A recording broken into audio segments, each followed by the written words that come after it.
Hello guys, so I am finally back. It's been a long time since I've done a tutorial or any video at all actually, and I actually went to Senegal in Africa and nearly got stuck there due to COVID-19, but luckily I'm back in Canada now and yeah, I'm getting back to it. So today I wanted to show you guys how to make a Future Garage type beat because I've been doing this for quite a while now and I've been really getting into making Future Garage beats, so I just thought that I'd share this technique with you guys today. Anyways, so right now I don't know what the beat sounds like because I haven't made it yet, but I will edit it in right here so you guys can hear what it sounds like. Here it is.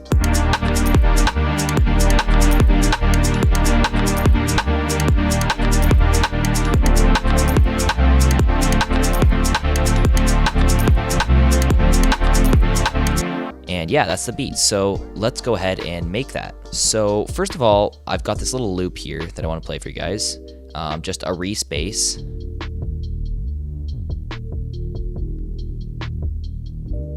Just very simple. And then I've got a pad here just playing some chords.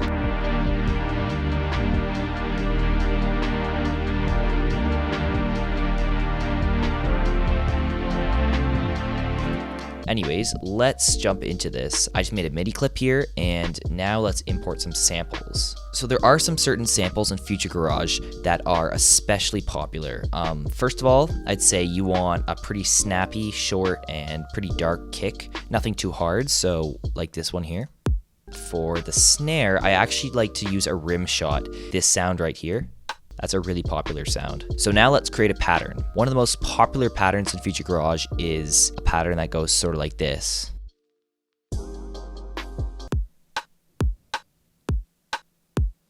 One of the most important things in Future Garage that I've noticed at least is that everything is very heavily sidechained to the kick and the snare. So what I like to do is just copy the kick and snare MIDI file and drag it down into the sidechain trigger, and then that way everything is heavily sidechained like this.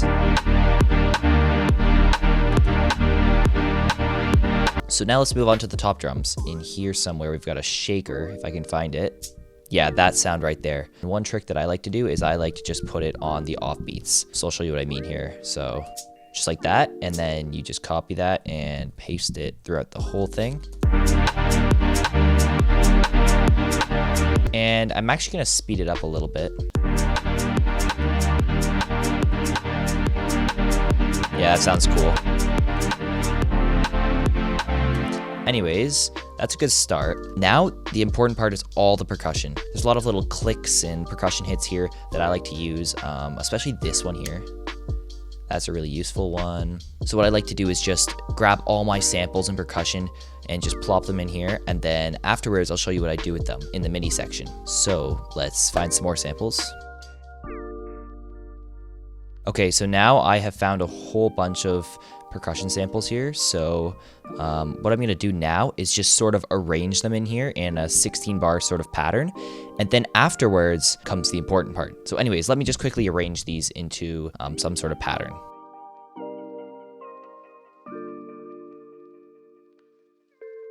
"2,000 years later." Okay, so I've come up with a sort of pattern here, and it sounds something like this. So in context with the drums, it sounds like this. So it's sort of complicated and it doesn't sound too great right now, but the important part is coming right here.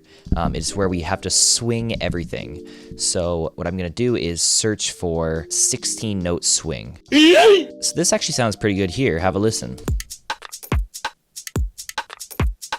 And that is just with a 16-note swing and with 58 intensity. So anyways, what you can do is just mess around with different groove pools here until you've got the perfect amount of swing, and then, yeah, then the drum beat sounds great. So anyways, what I do now is I would take all these different aspects and I would pan them.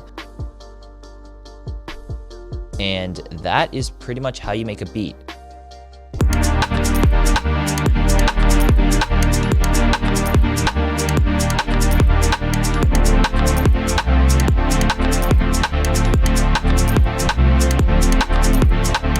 So of course you could put a lot more time into that, a lot more thought into it, make it a lot better, but that's just the general principle. All you really got to do is just drag in a whole bunch of Foley and percussion samples, arrange them how you like them, and then add some swing to it, or not if you don't want to, but yeah, that's the general gist of things. Now, of course, I realize that there's a specific timbre to all the sounds in Future Garage. There's a lot of specific samples that are used a lot. Like I said before, the 707 rim here is very popular. So what I've done is I've actually compiled a small folder of just essential drums and percussion and some of the percussion that I've used in this tutorial here. It'll be in a link in the description for you guys to download, so that if you guys don't have like Splice, for example, that way you guys can get a head start and start making Future Garage beats for yourself. So anyways, thank you guys for watching. It's great to be back, and I will see you guys in the next video.